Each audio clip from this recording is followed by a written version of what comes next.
Bienvenue à tous à l'avant-dernière session. Merci d'être là. Comme à notre habitude, nous allons commencer cette session par une activité brise-glace pour s'échauffer la voix. Je commence tout de suite par partager mon écran. Est-ce que tout le monde voit? Ah, voilà Lune.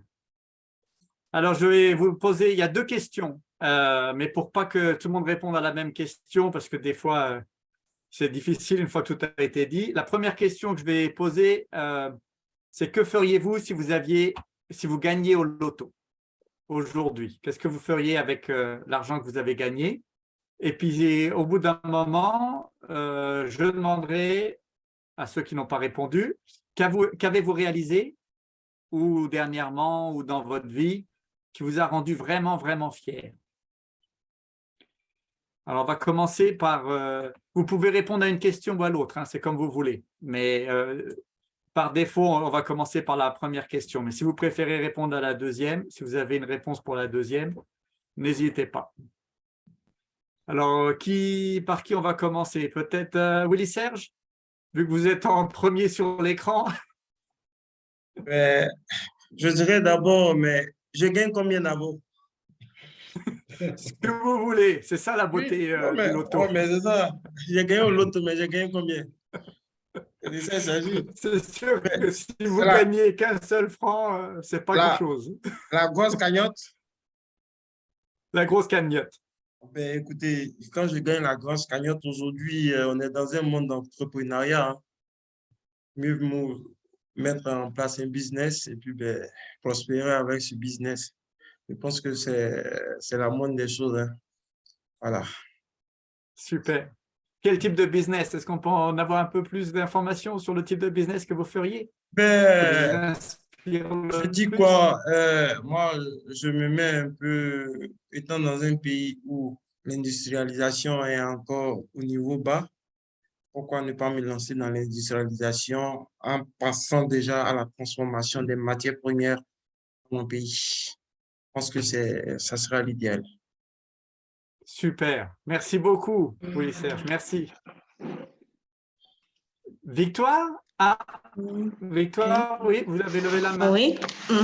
Si je gagnais au loto, je vais opter pour l'agriculture.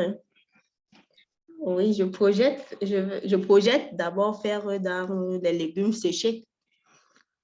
Les légumes séchés, donc nous cultivons ces légumes, nous les séchons. J'ai déjà eu à faire un tour dans la Damawa, à Gaoundéré précisément. Donc, si il m'arrivait de gagner au loto, j'investirais dans cela. Ça se voit que vous y avez déjà réfléchi. Oui. Il ne reste plus qu'à jouer. Oui. Il y a gagné aussi. Oui. Merci. Merci, Victoire. Monsieur Koulibaly?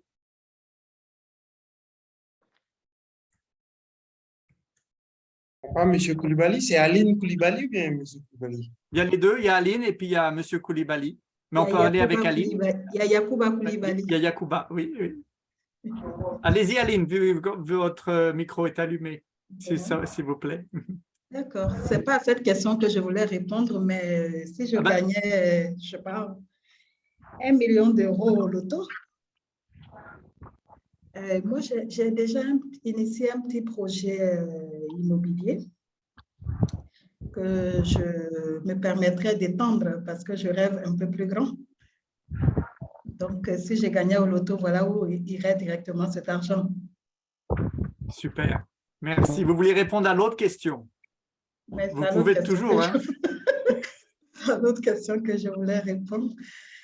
Qu'est-ce que j'ai réalisé qui m'a rendu vraiment fière? Si on reste sur les domaines du business, lorsque j'étais chez mon employeur, il y a déjà une dizaine d'années, je rêvais de me mettre à mon compte. Et j'ai réussi à le faire. Donc ça, c'est quelque chose dont je suis fière, même si je n'ai pas encore atteint les objectifs que je m'étais fixés. C'est déjà une source de fierté pour moi de pouvoir travailler de façon, je vais dire, indépendante. Bien sûr, il y a de quoi, oui, il y a de quoi. C'est un gros pas hein, de devenir entrepreneur indépendant. Voilà, merci. Merci d'avoir partagé. Merci. Monsieur Ouattara, vous pouvez choisir votre question. Hein. Moi, à mon niveau, qu'est-ce Oui. que j'ai? Et puis, je suis bien fier. Bon, actuellement, j'ai au moins deux coins où les gens vont plus près s'asseoir pour se distraire un peu. Mais le côté qui m'intéresse beaucoup dans ce truc-là, c'est qu'à l'arrivée à la fin du mois, j'arrive à payer au moins des personnes qui vont faire nourrir les familles. C'est ce qui vraiment m'arrange beaucoup, c'est ce qui me plaît beaucoup en ce moment. C'est ça ici le plus fier. Monsieur Ouattara. Oui. Il reste, mais peut-être, Monsieur Yacouba Koulibaly?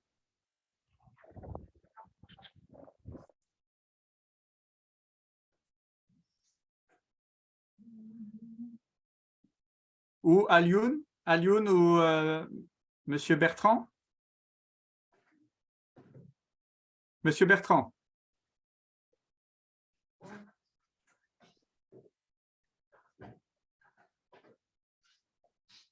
Ah.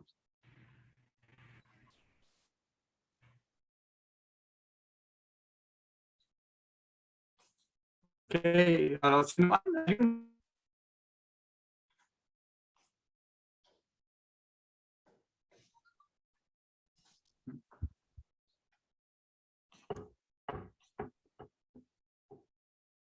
Bon, c'est non, c'est pas grave. Si on n'arrive pas à voir les trois personnes qui n'ont pas. Personne d'autre, j'ai manqué personne d'autre? J'ai oublié quelqu'un? Bon, Ok. Bertrand prend la parole. Oui, merci, s'il vous plaît. Oui, vous avez l'habitude d'oublier Bertrand, là, je le sais. Bon, si jamais, il est bien vrai que je n'aime pas trop le loto. Je n'aime même pas jouer à ça parce que c'est un engrenage. Quand tu commences, ça finit par prendre même le petit peu qu'on te tient. Mais si jamais j'ai un financement, parce que je préfère dire comme ça, pas que si je gagne au loto. Si jamais j'ai un financement, bon, dans ma banque de données, j'ai au moins 4 ou 5 projets dont le business plan est déjà prêt. Je vais essayer d'implémenter ces projets-là.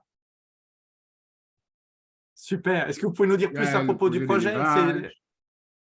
Ah, Oui, il y a le projet d'élevage, il y a le projet d'agriculture, il y a le maraîcher. Donc, tout est déjà ficelé. Ce n'est que le financement que j'essaie de voir. Et l'élevage, j'ai déjà commencé un peu avec les petits moyens que j'ai. Si jamais il y a un financement, on va seulement développer. Voilà. super. Merci beaucoup, Monsieur Bertrand. C'est bien, tout le monde, il y a pas mal de projets dans l'équipe. Effectivement, c'est peut-être plus facile, enfin, plus raisonnable de faire une montée de fonds que d'attendre de gagner au loto. Je suis d'accord avec vous. Ok, ben on va peut-être continuer. Merci. Merci d'avoir joué le jeu. Première question, y a-t-il eu des difficultés ou des questions par rapport aux 3 modules précédents avant qu'on entame l'introduction du dernier module, du 4e module, ou n'importe quoi que vous voulez discuter?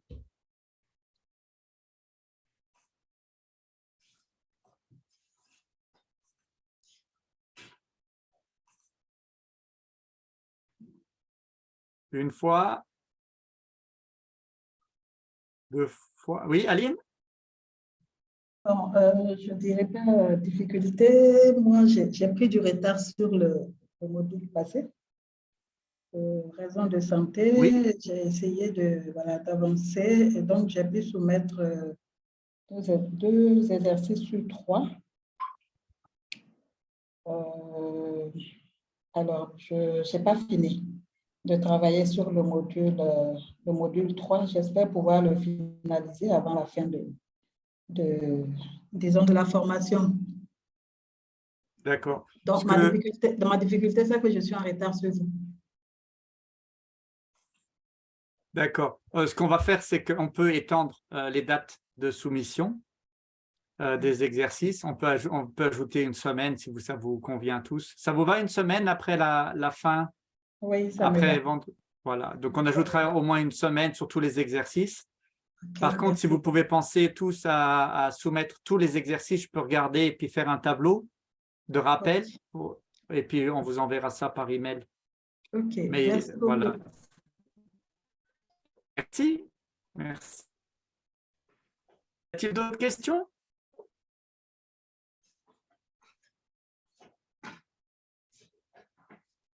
C'est bon?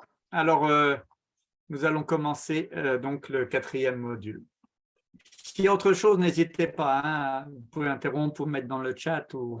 Mais voilà, sinon, on peut commencer avec le dernier module, dont les objectifs pédagogiques du module, hein, pas de cette session, c'est qu'à la fin du module, vous seriez en mesure de décrire quelles sont les méthodes de prévision financière.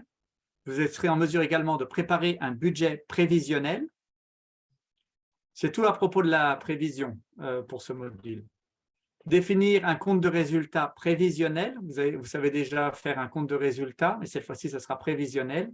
Énumérer les composantes d'un compte de résultat prévisionnel. Préparer les comptes de résultat prévisionnels. Expliquer l'importance, pourquoi on préparerait un compte de résultat prévisionnel. Donc, à la fin du module, vous serez confortable avec ça. Définir les prévisions de trésorerie. Décrire les composantes d'un tableau de flux de trésorerie prévisionnel. Donc, c'est comme on a fait pour les états financiers, mais cette fois-ci prévisionnel. Donc, ce sera les 3 éléments. Citer au moins 3 étapes de la préparation d'une prévision de trésorerie et expliquer l'importance d'un tableau de flux de trésorerie pour évaluer la santé financière d'une organisation. Et je crois qu'il n'en reste que 2. Suivre les dépenses et les engagements en utilisant les budgets prévisionnels et décrire le processus d'établissement du marché total disponible. Donc ça devient un peu, on touchera un petit peu au marketing. Une pointe. Je vais passer la parole à Claude, qui vient juste de disparaître. Alors, Claude, allez vous poser la question suivante. L'objectif d'une prévision financière est d'en mesurer la rentabilité financière, mais cela ne s'arrête pas là. La prévision sert aussi à, première réponse à optimiser ses politiques d'achat et d'investissement, estimer ses besoins de financement, s'assurer que l'entreprise aura toujours assez d'argent pour financer ses dépenses. Réponse B, identifier des valeurs mesurables qui démontrent l'efficacité avec laquelle une entreprise atteint ses objectifs commerciaux pour gérer différents aspects de l'entreprise. Je vous envoie immédiatement le lien. Attendez.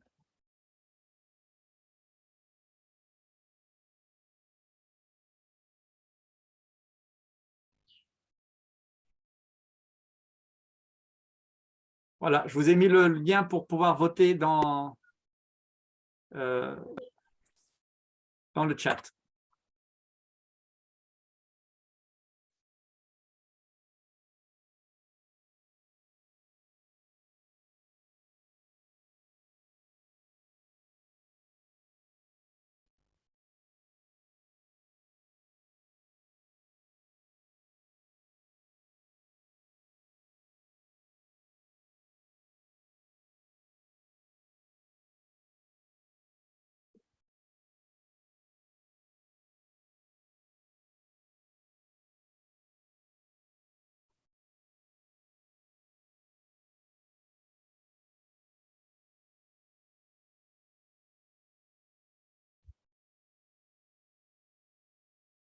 Voilà, je vous laisse voter. Il y a les mêmes questions. Merci pour la personne qui a voté.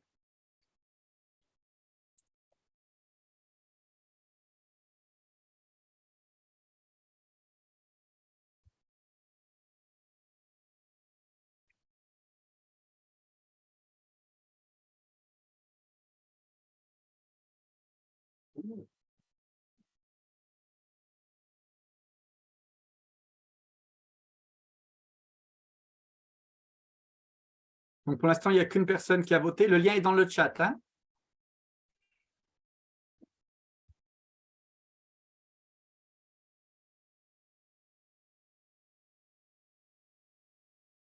Deux personnes. Merci. Merci pour ceux qui ont voté. 3.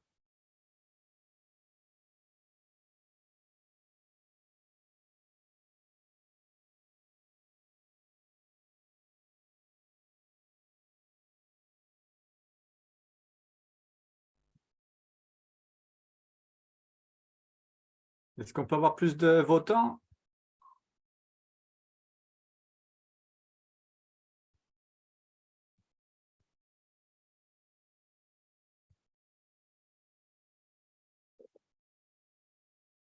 Il n'y a eu que 3 votants sur 8.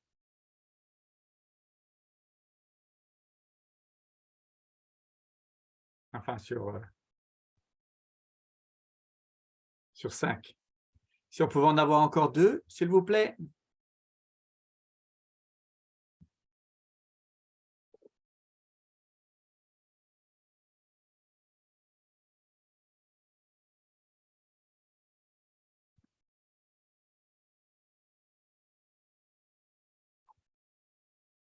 Ou au moins 1, si quelqu'un pouvait encore voter. Il y a que 2 choix. Hein.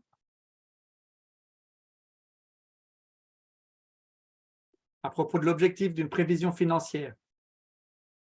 Optimiser ses politiques d'achat et d'investissement, estimer ses besoins de financement, s'assurer que l'entreprise aura toujours assez d'argent pour financer ses dépenses. Ou B, identifier des valeurs mesurables qui montrent l'efficacité avec laquelle une entreprise atteint ses objectifs commerciaux pour gérer différents aspects de l'entreprise.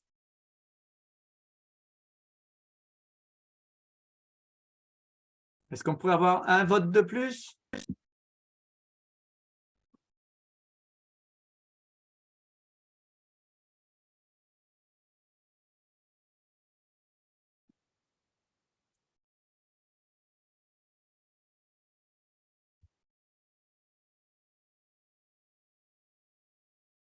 OK. Bon, s'il n'y a pas plus de votes, alors on va aller. Est-ce que quelqu'un pourrait dire pourquoi il a choisi la première réponse, puisque personne n'a choisi la deuxième réponse? Si l'un d'entre vous a voté pour la Aline?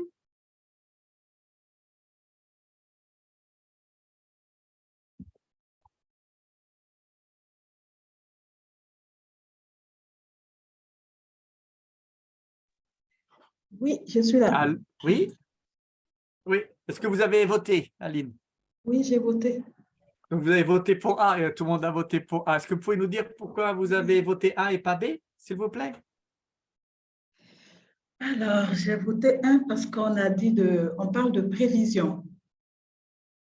De prévision et moi, je pense que la prévision en termes de finances, au-delà de mesurer la rentabilité financière, comme c'est dit, mais c'est aussi de prévoir les disponibilités en fonds, j'allais dire, pour pouvoir mener les activités pour disons, la période qui suit, pour laquelle on a fait la prévision. Allô? Globalement. Oui, merci Aline. Bonjour Lamine. Oui, Jean-Louis, bonjour. Bonjour. Bonjour Lamine. Oui, Oui, il est arrivé. Bienvenue. Vous arrivez à un Merci. moment où on posait la question, Aline était en train de répondre pourquoi elle avait répondu A à la question suivante. L'objectif sur le rôle de l'objectif d'une prévision financière. Je repasse je vois que Claude est également de retour. Merci Claude. Je vois que tu souffles. Je repasse la parole. Ouais, j'ai eu coupure d'énergie électrique, donc du coup, c'est un peu d'accord. C'était un peu, il fallait que je trouve un moyen de me reconnecter autrement. Bah, ça, c'est ça mon pays. Donc, super. Bon, je suis content que tu sois de retour. d'accord, ok. Je te passe la parole. On a fait la question, on a voté. Il y a eu 3 votants pour la réponse A. Et voilà. Et Aline vient de répondre pourquoi elle a voté A. Donc, elle a mentionné que vu que c'était des prévisions, elle pensait que l'utilité était pour estimer les besoins de financement et puis réajuster donc les politiques. C'est bien ça.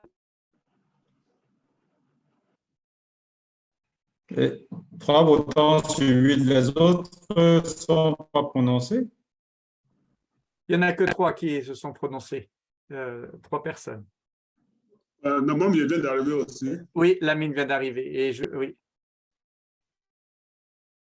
On arrive au même moment là. D'accord. J'espère que ce n'est pas aussi la coupure d'énergie. Oui. Donc, effectivement, oui, Lamine. Non, il dit la question était quoi? Alors, Il y a, pardon, je te laisse prendre je me mute. Excuse-moi. il faut voter dans le chat. Tu vois le partage d'écran. On précise l'objectif d'une prévision financière et on voudrait que vous complétiez. Quelle est la phrase qui complète le mieux? La proposition A ou la proposition B?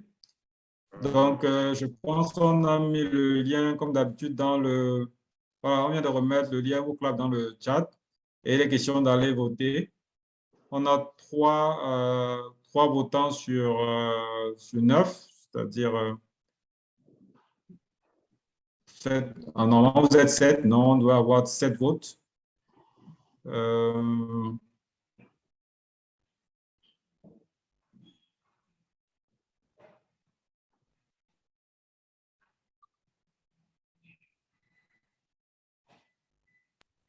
Il y a 2 personnes qui n'ont pas encore voté.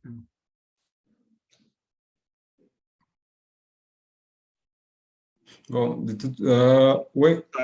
Ça tourne, ça pas encore ouvert. Hein. Ah, d'accord.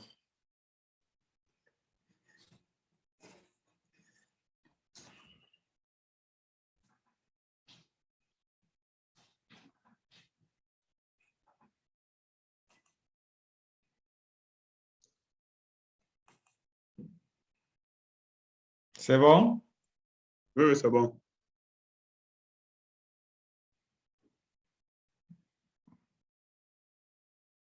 Le vote, c'est bon, c'est ça?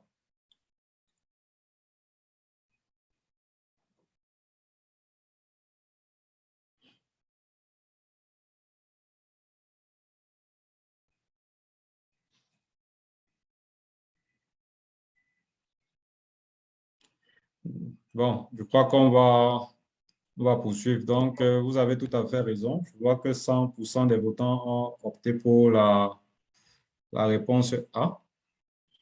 Donc, effectivement, ça permet également d'optimiser ses politiques d'achat, d'investissement, d'estimer ses besoins de financement parce que, en fait, il y a une sorte de projection. Si on peut arrêter l'écran, le partage d'écran. Donc, d'accord. Donnez-moi juste le temps de partager mon écran là. Donc, c'est effectivement la réponse A. Et cela se justifie par les besoins qu'ont les dirigeants. Vous avez été très nombreux à dire, à souhaiter des entrepreneurs. Donc, en tant qu'entrepreneur ou chef d'entreprise, il sera toujours question. La question de budget, allocation des ressources reviendra permanemment. C'est quelquefois une source de conflit bien interne, hein, sur qui bénéficie de quelle enveloppe pour pouvoir mener ses activités. La semaine dernière, par exemple, on a vu que sur les états financiers, que la question des ventes, on avait un gros stock qu'il fallait écouler. Et on parlait de est-ce que le responsable commercial a le budget qu'il faut et que c'était des informations complémentaires qu'il fallait aller chercher. Voilà. Donc, maintenant, pour allouer ressources, on va pouvoir faire des prévisions, sachant les objectifs qu'on se fixe, comment on affecte les ressources. Et là, on est sur la question des budgets internes. C'est basé sur les prévisions. Établir des cibles d'inducteurs, ça veut dire que c'est des références. Ça veut dire que, par exemple, ça veut dire que pour 2024, on souhaite avoir un bénéfice de temps. Ça suppose un chiffre d'affaires de tel montant et des charges proportionnelles de tel ou tel autre montant. Donc, vous fixez des prévisions de coûts, par exemple, et pour vous, l'objectif au courant de l'exercice, c'est de voir si vous restez au moins au niveau de ses coûts. L'idéal, c'est de ne pas excéder ses coûts. C'est l'idéal parce qu'on peut arriver qu'on excède. Si on excède, il faut comprendre pourquoi on a excédé. Est-ce qu'aujourd'hui, on voit bien qu'il y a eu le problème du COVID qui est arrivé, qui a créé des coûts liés à la gestion post-COVID. Il y a aujourd'hui, par exemple, le conflit entre la Russie et l'Ukraine qui crée des augmentations de prix sur certains dons. Après, comme je dis toujours, vous avez une référence après analyser parce que quand vous faites une analyse entre ce que vous avez prévu et l'écart, vous essayez de trouver les raisons et après, vous pouvez faire un plan d'action permettant de vous ajuster. Dans le secteur horticole, c'est encore plus intéressant dans la mesure où, quand vous lancez une campagne agricole, vous avez à peu près l'idée de ce que vous voulez dépenser et le niveau de récolte que vous voulez obtenir par rapport au rendement aux normes de l'itinéraire technique. Donc, du coup, c'est très intéressant aussi de faire derrière un budget pour voir si vous êtes aligné sur la performance que vous aurez souhaité dans un idéal ou il y a des écarts et ça vous donne aussi des pistes d'amélioration. C'est analyser les écarts qui sont intéressants, mais déjà, le budget vous permet de voir, on va dire, comme on dit chez nous, à quelle sauce vous serez mangé. Voilà. Donc, pour un niveau de résultat donné, vous essayez de voir quelles seront vos charges, quels seront les besoins en ressources, quels seront aussi les arbitrages qu'il faudra faire.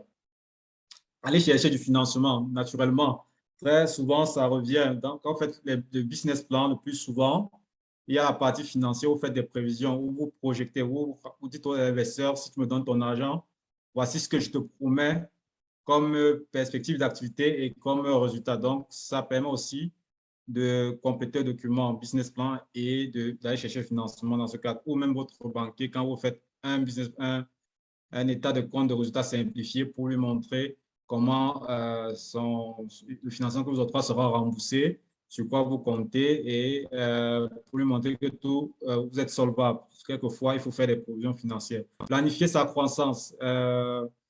Ça aussi, planifier sa croissance, c'est dire quand vous passez d'un niveau d'activité à un autre, il y a des charges qui vont être naturellement induites. Peut-être des charges fixes vont augmenter. La dernière fois, on a abordé la question de points morts. Et là, avec vos prévisions, c'est de rentabilité pour certains. Voilà, le plus connu, c'est seuil de rentabilité. On a abordé ces prévisions. Donc, avec ces prévisions, on peut aussi voir si on est toujours dans l'atteinte du seuil de rentabilité et se projeter. Donc, là, on peut planifier sa croissance. On peut voir s'il faut prendre peut-être un nouveau local ou pas. Ça, c'est ce que ça permettra de faire aussi. Bon, effectuer les allocations de ressources, comme j'ai dit. Après, s'il faut faire des arbitrages budgétaires, est-ce qu'on portionne un peu ici pour réaffecter à tel autre? Voilà, en fonction de vos priorités. C'est vraiment un outil de gestion également. Déjà, vous faites une projection et puis vous faites une comparaison avec ce qui se réalisera dans l'avenir. Donc, c'est ça un peu l'intérêt. C'est comme ça que le budget permet de répondre à différentes attentes que nous avons énumérées là vis-à-vis des dirigeants et des cadres chefs d'entreprise que vous êtes. Donc, maintenant, s'il fallait synthétiser tout ce qu'on s'est dit là, déjà des prévisions financières, on va dire c'est un outil de projection dans l'avenir. On va sur un scénario, on voit ce que ça va donner. C'est un outil de mesure parce qu'on définit les affectations budgétaires. Donc, après, c'est un outil d'action parce qu'après, il peut y avoir des décisions correctrices basées sur les deux décisions en gestion qu'on a vues la dernière fois, soit on gagne de l'argent, soit on en dépense. On va toujours raisonner pour avoir une décision qui va entraîner ces deux effets-là. Donc, qu'est-ce que je...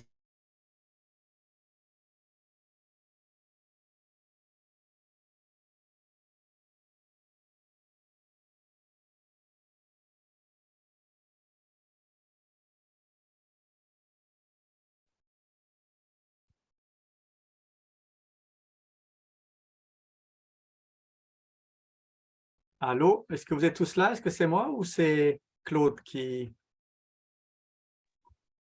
Je crois qu'on a perdu Claude. D'accord. Il y a un peu d'instabilité, mais J'écoute même entrecoupé là. Oui. Bon, Donc, maintenant, là, je n'entends même plus ce que Claude dit. voilà, je crois qu'il voilà, il est revenu. Voilà. Voilà, je suis de retour. Donc, Excuse, la Claude. lumière est revenue. Il y a eu le genre de changer de connexion encore.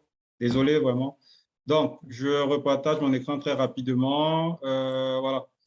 Donc, ça vous permet de réfléchir sur comment votre business fonctionne. Vous allez essayer d'identifier les interconnexions entre les variables, c'est-à-dire que quelle est la corrélation entre le niveau d'activité et le recrutement, par exemple. Ça, on peut avoir une corrélation entre la superficie que vous mettez en valeur et les recrutements que vous projetez, entre la superficie que vous mettez en valeur et les investissements que vous allez réaliser. Donc, en faisant ces prévisions, vous allez voir. Donc, maintenant, en faisant des prévisions financières, au lieu de dire, OK, le bénéfice, c'est le temps, vous partez d'un raisonnement qui dit, si je veux un bénéfice de tel montant, qu'est-ce que je dois mener comme action, en fait, et vous valorisez financièrement. Donc, vous ne vous centrez plus juste sur le bénéfice que vous aurez à la fin, mais aussi sur, vous réfléchissez sur l'évolution des charges et vous allez vous analyser poste par poste la corrélation entre le niveau de chiffre d'affaires que vous souhaitez et par exemple le niveau de charge. Voilà. Donc, ça, c'est aussi un élément que vous pouvez obtenir en faisant des prévisions financières. Donc, ce n'est pas un exercice cloisonné lié juste à la fonction financière. C'est un exercice collégial qui intègre tous les maillons de l'entreprise. C'est-à-dire qu'autour d'une prévision financière, c'est pluridisciplinaire, il y aura le service marketing qui va intervenir avec son plan marketing, il y a le service commercial qui va intervenir, le service avec ses prévisions de vente où vous allez solliciter. Il y a le service logistique qui va intervenir sur les questions de livraison, maintenance. Il y a la fonction financière elle-même qui va intervenir. Toutes les fonctions de l'entreprise, autant qu'elles soient, la fonction production va intervenir en termes de besoins d'intrants, le planning de production. Voilà, tous ces éléments, tous ces acteurs vont intervenir, vont donner leurs inputs pour que ce soit valorisé et que ce soit mis dans le budget.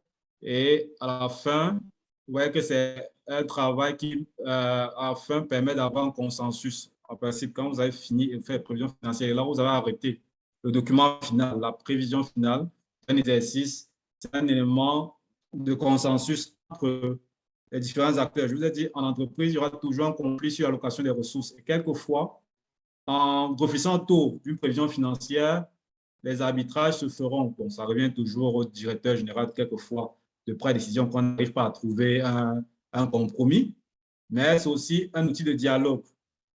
Je laisse entrer Bertrand rapidement. Voilà, c'est aussi un outil de dialogue. Donc, je vais rapidement quelle serait la démarche? Pourquoi je dis ça et comment vous montrer comment ça s'emboîte avec les autres départements. Donc, techniquement, voilà. Donc, ici, on va dire que la première étape, ce sera de définir les hypothèses technico-économiques, c'est-à-dire le directeur marketing va venir avec son plan marketing, le directeur commercial va venir avec son plan commercial, le responsable logistique va venir avec ses besoins en termes de logistique, le responsable de la production, le directeur technique qui seront là avec des paramètres d'ordre technique par rapport à la production et qui seront vraiment liés aux prévisions de vente du service commercial. On va faire une planification de production. Voilà.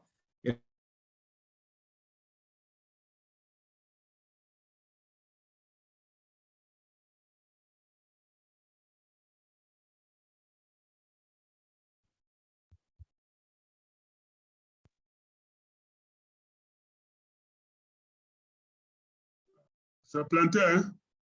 Oui, oui, je suis là. Je pense que Claude n'entend pas. va revenir dans 2 secondes. Vous n'avez pas entendu ce qu'il disait? Non, on n'entend pas. Le service. D'accord. Alors peut-être que je vais présenter cette diapo. D'accord.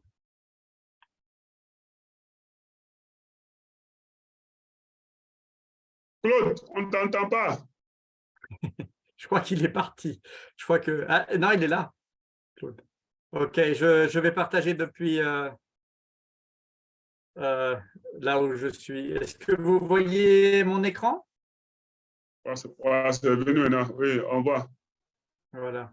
Est-ce que Claude, tu veux parler? Et puis si ça coupe, je prends la relève. D'accord, merci. Oui, donc, voilà, tu peux appuyer sur le suivant, sur la projection d'activité. Donc, à partir des techniques, voilà, on aura une projection des activités qu'on va mettre en œuvre sur le plan technique, c'est avec un calendrier des activités qu'on fera ensemble. Après, on va essayer de valoriser ce calendrier des activités qui va donner un compte de résultat prévisionnel en termes de dépenses et de recettes qu'on prévoit, basé sur les activités qu'on a planifiées dans le temps, c'est-à-dire sur un an. C'est-à-dire en janvier, on va faire ceci, en février, on va faire cela. Et puis ça, on va essayer de faire une valorisation chiffrée pour avoir un compte de résultat prévisionnel.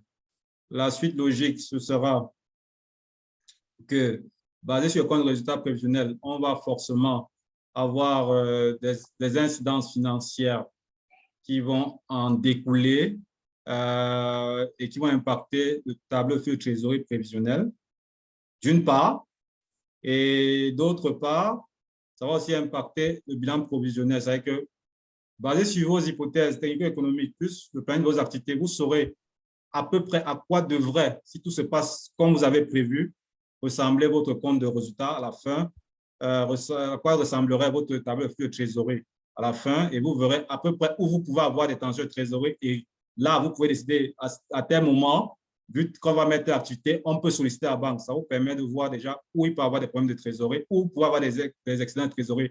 Et vous pouvez dire aussi faire des arbitrages, dire à tel moment, si on devait réaliser un investissement en janvier, non, on va plutôt réaliser en novembre parce que là-bas, on a plus de trésorerie. Donc, il y aura ces arbitrages que vous allez pouvoir faire. Et après, vous aurez une prévision de bilan. Donc, si tu peux arrêter le partage, juste une minute, je vais montrer quelque chose. Bon, ça, c'est pour qu'on ce soit plus schématique. Juste ça. Est-ce que tout le monde voit mon écran à l'instant? Oui, maintenant. Voilà, vous voyez, ça, c'est exactement un outil. Bon, c'est pour le secteur industriel textile. Donc, de manière pas partagée. Ton écran.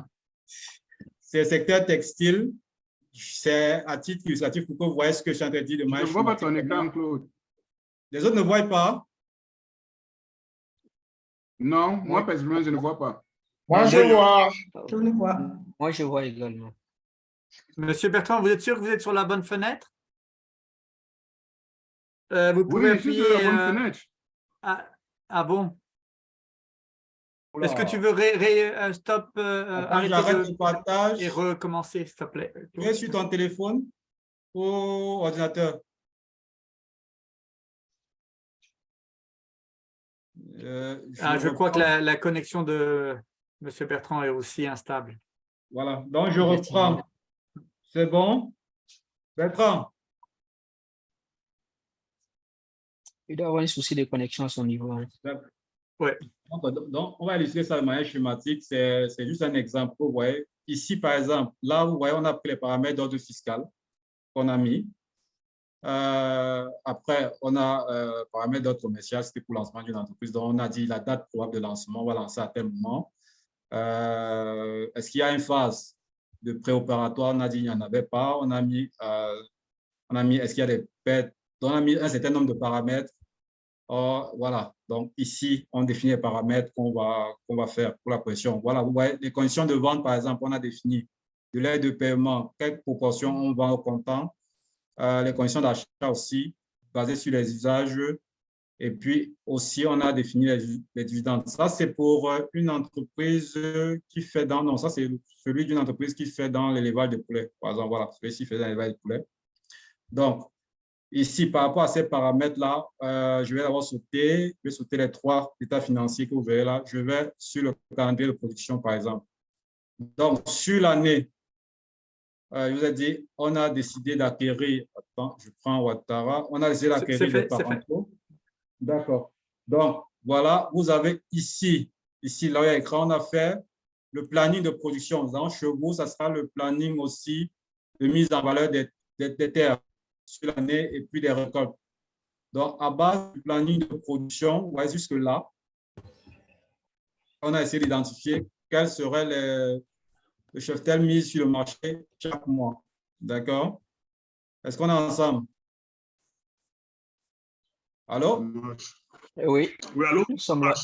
Oui, on suit. D'accord. Donc, ça, c'est vraiment, ouais, nous sommes encore sur la partie technique. On n'a même pas encore parlé des chiffres. Et maintenant, basé sur ce planning, ce qu'on a fait, c'est qu'on a essayé d'identifier les frais généraux. Les frais généraux, ça s'appuyait sur des charges. Les charges intérieures, on a essayé d'identifier une proportion, c'est-à-dire on dit pour l'eau, on a fait un ratio, combien coûte une facture d'eau par rapport. L'eau, on a annexé à l'effectif. On a essayé de voir combien coûte la facture d'eau par personne recrutée, c'est-à-dire on consomme de l'eau comme des élevages parce qu'il y a des personnes qu'on recrute. On a fait des connexions, on a trouvé des corrélations entre certains pots de charge et le personnel et certains pots de charge et le produit qu'on mettait sur le marché. Donc là, c'est le coût par unité, soit le personnel, soit sur le marché, en multipliant maintenant par l'effectif ici en haut. On avait la position mise sur le marché ici. On déterminait les charges qu'on devait réaliser. D'accord, donc on a fait comme ça pour tous les charges fixes, les frais généraux, pardon, autant pour moi. On a fait cette proportion-là jusqu'en bas. Puis la seconde étape, ici, c'est besoin de faire le roulement. Besoin de faire le roulement, lui, se définissait par rapport au délai de paiement et de règlement qu'on avait défini en amont. Vous avez vu les paramètres commerciaux. Ou maintenant, en fonction des ventes et du délai de règlement, on pouvait déterminer le besoin en fonds de roulement, c'est-à-dire on pouvait déterminer le niveau de stock qu'on aura, déterminer le niveau de créance client, déterminer le niveau de client fournisseur lié aux paramètres en mode de délai de paiement et de niveau d'activité qu'on aurait chaque mois. Vous voyez la connexion qu'il y a sur ces deux éléments-là.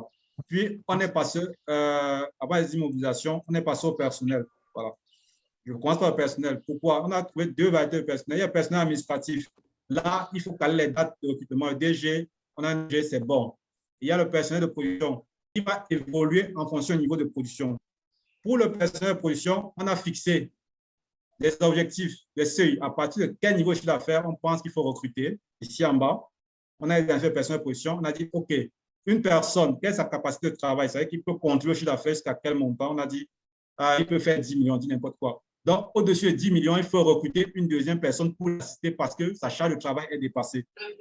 Donc, du coup, allô? Monsieur Koulibaly? Oui, allô? Oui, j'ai suivi.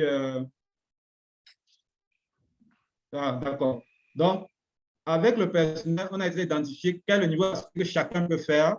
Et à ce niveau, on a dit, OK, dès qu'il dépasse, il faut recruter. Donc, c'est ça que vous avez là, le seuil d'embauche, ce que ça veut dire. Et puis, ce qu'il peut faire, sa contribution au chiffre d'affaires. Et là, vous voyez que là, vous avez zéro, il n'y a pas de recrutement parce qu'on n'a pas dépassé le seuil d'embauche. Là, on dit qu'il y a deux personnes parce qu'on a dépassé le seuil d'embauche. Donc, du coup, ces personnels varient en fonction du niveau d'activité. Donc, là, on a créé une corrélation entre le niveau d'activité, le chiffre d'affaires et le recrutement du personnel. Maintenant, on passe. Ça, je donne des exemples comme ça, mais pour le staff, on se dit qu'il fallait caler plutôt les dates de recrutement. On peut projeter au DG, peut-être en janvier, on se rend compte qu'en janvier, on n'aura pas d'argent. On va repousser pour peut-être avril. Vous voyez ce que je suis en train de dire? Mais pour le personnel de position, on va aller par rapport au niveau d'activité.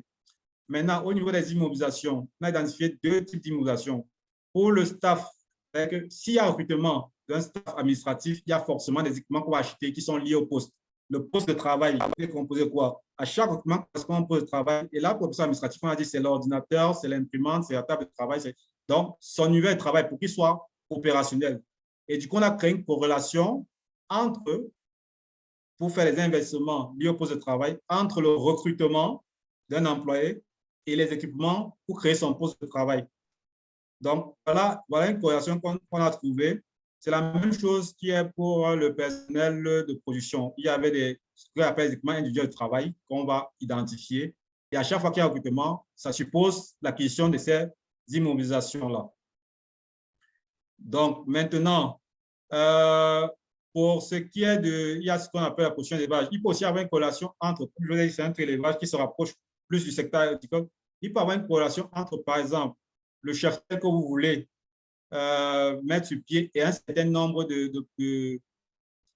d'immobilisations. Par exemple, dans le système d'élevage des poulets que vous voyez tous, à chaque fois qu'on va atteindre, le poulet, c'est au mètre carré. Il y a une densité au mètre carré. C'est vrai que quand le cheptel augmente à un certain niveau, il faut construire un nouveau bâtiment. Et cette corrélation faisait que dès que la population du cheptel élevé dépassait le seuil, c'est que le peuplement, j'ai mis ça quelque part là, niveau de peuplement, naturellement, ça déclenchait l'acquisition d'un bâtiment. Donc, du coup, en fonction de l'évolution de votre cheptel, vous savez à peu près qu'à telle année ou à telle date, il me faudra réaliser tel investissement. Et du coup, vous êtes préparé psychologiquement à ce que le moment venu, vous ne soyez pas surpris parce que vous savez qu'aujourd'hui, avec l'évolution du niveau d'activité, cet investissement aura lieu. Donc, ça veut dire qu'à un niveau de mise en valeur d'un certain niveau de site, peut-être il vous faudra un tracteur parce que l'être humain ne peut plus couvrir ces zones-là. Voilà. Pour l'achat des ouvriers, pour la mise en valeur d'un certain site, peut-être qu'il faudra recruter des ouvriers et ça suppose peut-être achat des matières et tout. Donc, ça se fait de la même façon. Cette corrélation qu'il faudra faire. C'est pour ça qu'on disait tantôt que quand vous faites vos pressions financières, ça vous pousse à réfléchir vraiment et à créer des connexions. C'est que c'est une approche causale, c'est que pour chaque événement, et en effet, il y a une cause. C'est que dès que je mène une action, il y a des effets induits. Et il faut pouvoir faire ces liens-là. Et quand vous réussissez à faire ces liens, vous êtes dans une approche où vous voyez à peu près à quoi va ressembler votre business. Donc, après avoir fait cet exercice, ça, je vous fais fi du reste. Ce qui se passe après, naturellement, on va avoir une idée du chiffre d'affaires et après, on a le compte de résultats qui va se générer. Le compte de résultats d'entreprise basé sur les éléments que je vous ai montrés. Vous avez vu, je vais essayer de vous expliquer les liens qu'on a créés. Et après, la deuxième étape, vous avez le tableau de flux de trésorerie ici. Voilà. Ouais, ici, par exemple, ça prévoit des décaissements d'investissement en immobilier corporel de 200 millions, basé sur tous les inducteurs de coûts qu'on a identifiés tout à l'heure. Ouais, je parlais, par exemple, des corrélations entre le recrutement et l'achat d'un ordinateur. Quand on fait ça, on voit à peu près ce que l'entreprise va dépenser sur la première et la deuxième année en termes d'investissement, basé sur ces décisions qu'elle prend. Ouais, depuis, je fais un lien entre une décision entraîne un effet financier qui peut être soit une entrée d'argent, soit une sortie d'argent. Donc, et après, on a ici le bilan de l'entreprise qui va là. Maintenant, il faudra vérifier que ce bilan est équilibré. Ça, c'est l'exercice. Donc, là, on peut mettre un vérificateur si vous voulez. J'ai protégé, bon, malheureusement. Ben, si on regarde même avec un coup d'œil là, et là, on va s'équilibrer. Là et là, on va s'équilibrer. Là, vous sentez que vous maîtrisez votre business. Ça, on a fait ça sur plusieurs mois, mais vous pouvez faire sur un an. Sur un an, c'est pas… Donc, mais il faut voir. Il ne faut plus faire… Ce que je veux vous faire voir, c'est que s'asseoir dans son bureau, mettre un pourcentage, dire que mon chiffre d'affaires va augmenter de 10%, ce n'est pas forcément ça la bonne approche. C'est ce que je vais vous faire voir. Je vais vous faire voir que votre business, il y a des liens une interconnexion entre toutes les actions que vous menez. Et la bonne approche, serait de trouver ces liens-là. Et c'est pour ça que je dis que c'est un travail collégial où vous faites venir vous travaillez en impliquant tous les autres services parce que vous allez voir les liens entre les différents services. Et quand vous réussissez à faire, première fois, le challenge, c'est de faire une fois. Si ce n'est pas exactement ça, vous tirez les leçons en faisant maintenant une comparaison entre ce que vous avez prévu et ce qui s'est réellement produit. Est-ce qu'on a sous-évalué? Est-ce qu'on a sous-évalué? Ça, c'est une approche pour une entreprise d'élevage qui n'est pas loin d'activité. C'est une activité agricole de toute façon.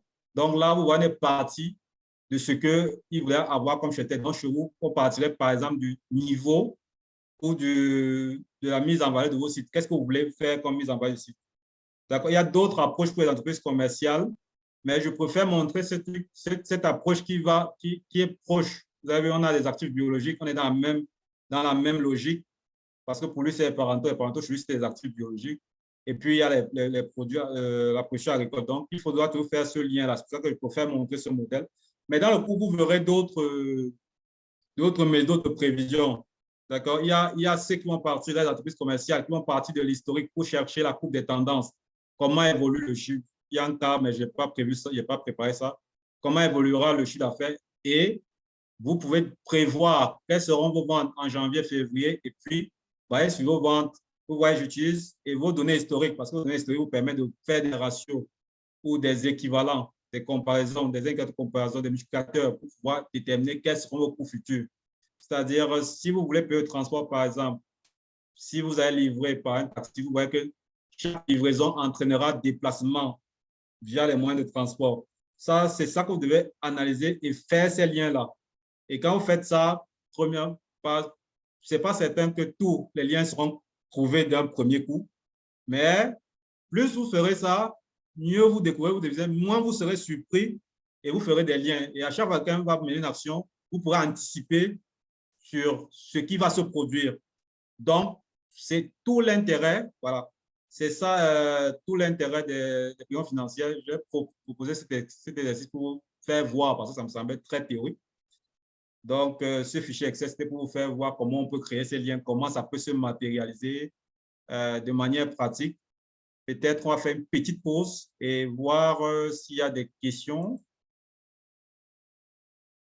Parce que là, on prend beaucoup la parole aujourd'hui, là, comme la dernière fois.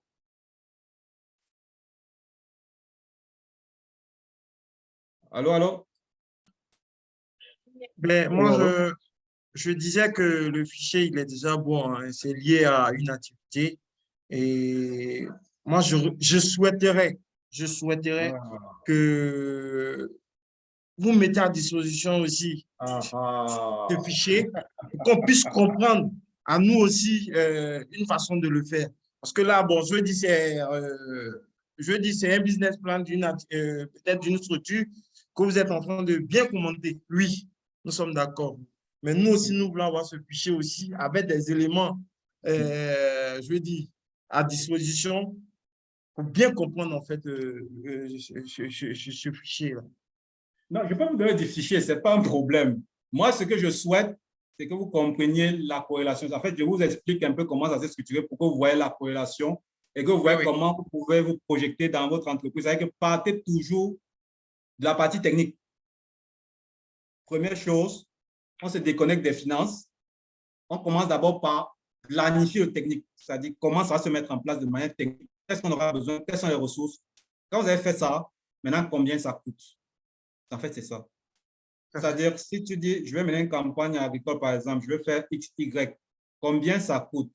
Il me faudra quoi l'effectif? Ça, si vous avez ce réflexe d'oublier les finances, de tout mettre cohérent sur le plan technique et puis de valoriser, parce que quand vous dites ça coûte, vous savez combien coûte la main-d'œuvre. Donc, si vous avez calculé le bon effectif en multipliant, vous avez exactement le coût qu'il vous faut. Mais donc, bon, c'est ça que je souhaite que vous reteniez. Non, mais ça, c'est déjà compris. Je veux dire, c'est déjà compris. Mais derrière ça, parce que quand vous parlez du plan technique, ça sous-entend encore une autre démarche, pour ne pas dire, je veux dire, aujourd'hui, on est sur un business plan, mais derrière ce business plan, avant de le faire, il y a l'étude de marché qui fait partie de, je veux dire, l'aspect technique. Oui. Par exemple, moi, c'est ce que je souhaite que vous reteniez. Le fichier, j'ai choisi de ne pas prendre un fichier du secteur horticole parce que je savais qu'on allait mettre dans le fichier. Mais après, pour moi, l'élevage, tout le monde comprend, donc c'était plus facile d'illustrer ça pour des questions pédagogiques. Voilà. Mais le fichier en lui-même, c'est un outil, il faut toujours. Le plus important, c'est comment s'en servir, c'est pas le fichier lui-même. D'accord, ok. Mais nous, on attend ce fichier-là. On va l'adapter. Bon, c'est noté, Ok, merci. C'est noté.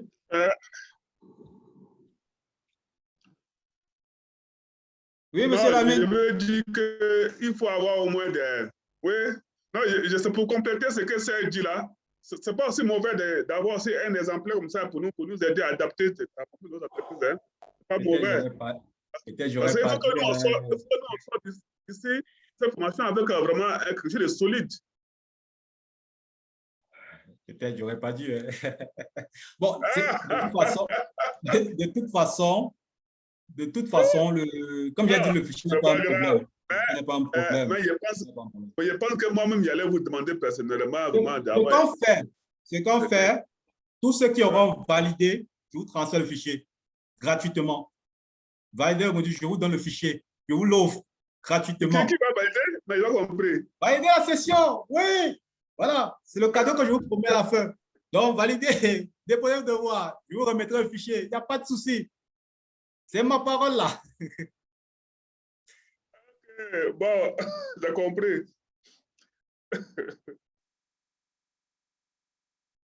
Bon, après, je ne sais pas. On a fait le tour là. Est-ce qu'il y a d'autres préoccupations?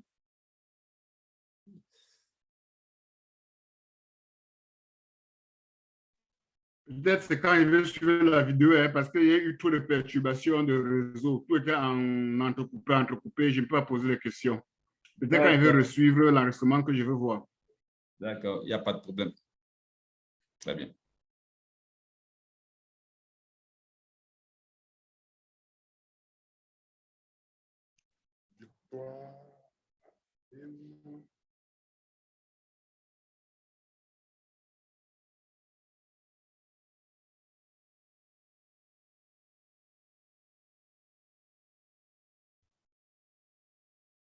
Je vois que Claude ne bouge plus, alors je ne sais pas si on a des problèmes de connexion.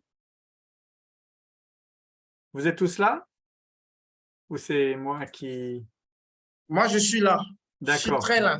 OK, Je merci. suis là aussi, mais je vois qu'effectivement, l'image est bloquée sur Claude. Claude, Voilà. OK. Donc, en fait, s'il n'y a pas d'autres questions, est-ce qu'il y a d'autres questions?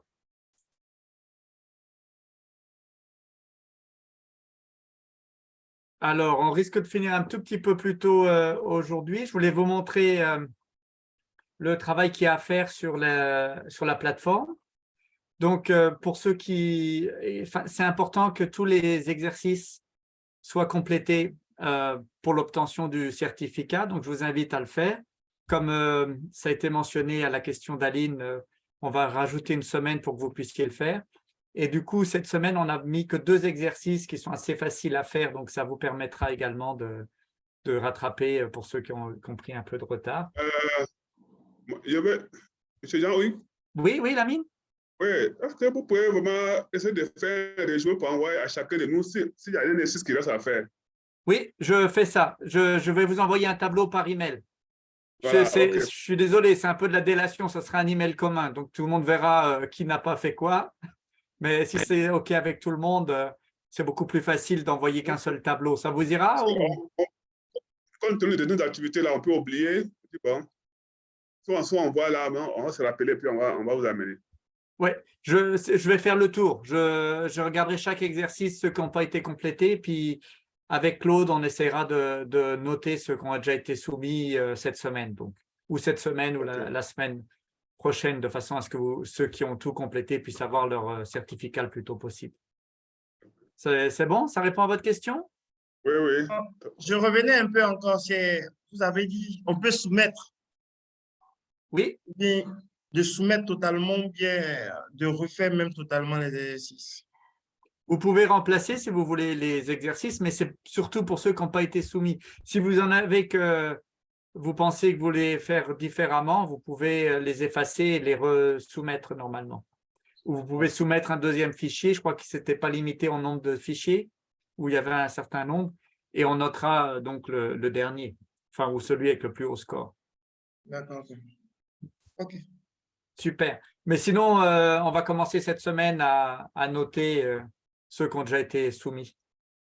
Et puis, pour cette semaine, il n'y a que 2 exercices qui sont assez, j'ai envie de dire, assez faciles à faire. Bon, ils sont faciles. Donc, en fait, la chose qu'il y avait vraiment à retenir en addition, Claude vous a montré à peu près l'usage, l'utilité des prévisions financières. La chose à retenir quand vous faites les séquences, c'est qu'en fait, l'ordre est l'opposé de ceux qu'on utilise pour l'analyse financière. Vous savez, dans l'analyse financière, on commence par le bilan, et quand on veut voir plus de détails, on va ou sur le compte de résultat ou sur les flux de trésorerie. Alors que dans les prévisions financières, on fait d'abord des hypothèses qui sont plus ou moins justes, et de ces hypothèses, on en déduit donc le compte de résultat ainsi que le flux de trésorerie, et de ces 2 documents-là, on fait un bilan prévisionnel. D'accord? Donc, l'ordre est différent. Et puis, si Claude vous envoie son fichier, vous aurez un exemple donc, pour voir comment ils sont intercorrélés. OK? Deux petits exercices pour cette semaine. J'envoie le tableau. Et puis, c'est important que tout le monde soumette tous les exercices pour l'obtention du certificat. Et on va commencer à faire donc les notations avec Claude. Y a-t-il des questions?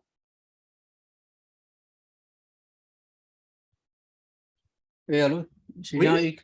Oui, monsieur Yacouba? Oui, j'ai enfin pas une question, mais une doléance. Est-ce que c'est possible qu'on ait le cours du mardi passé, le premier? Parce que là, on n'a pas reçu par mail. Surtout au niveau des différents besoins. Par exemple, si c'est un investisseur, quels sont les indicateurs qu'on doit évaluer et envoyer? Je n'ai pas vu ce cours-là. Pourtant, vous aviez projeté la dernière fois. Je pense que ça pourra nous aider énormément. C'était quoi que je n'ai pas envoyé? C'était la présentation PowerPoint ou c'était… Oui, ou c'est PowerPoint du 1er du novembre, c'est-à-dire oui, le mardi passé. D'accord, je m'excuse si je ne l'ai pas fait. Je ferai avec celle-là. Je vous enverrai en même temps que D'accord. la dernière présentation, mardi Ok, passé. merci. Merci de le mentionner. Et je m'excuse d'avoir oublié, mais ça Oui, sera ok. fait. D'accord, merci. Donc, pour l'exercice suivant, vous aurez là, il y a deux groupes. Comme d'habitude, on va présenter en groupe. Ils sont assez faciles, donc ça ne va pas prendre beaucoup de temps. Et puis après, Claude fera une synthèse sur ce qu'il fallait tenir. Alors, le groupe 1 présentera l'exercice 2 et le groupe 2 présentera l'exercice 4. Si vous pouviez noter dans quel groupe vous êtes, de toute façon, vous aurez une copie de cette présentation, donc vous saurez dans quel groupe vous serez pour la présentation. Voilà. Y a-t-il des questions?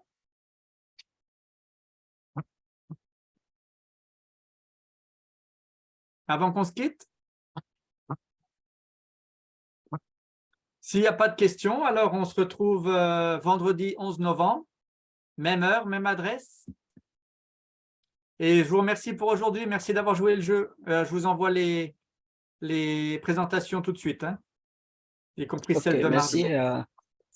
Merci. Merci à vendredi. Merci. À vendredi. Au revoir. OK, au revoir. Au revoir. Ciao. Ciao.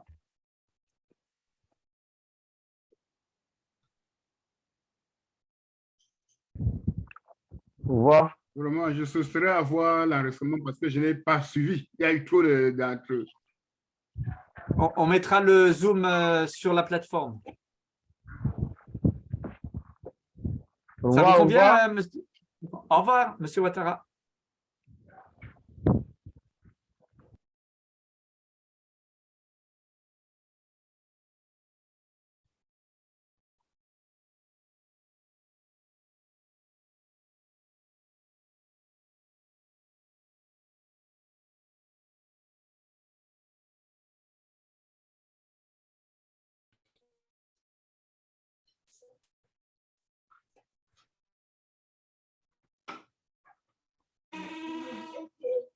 Lamine?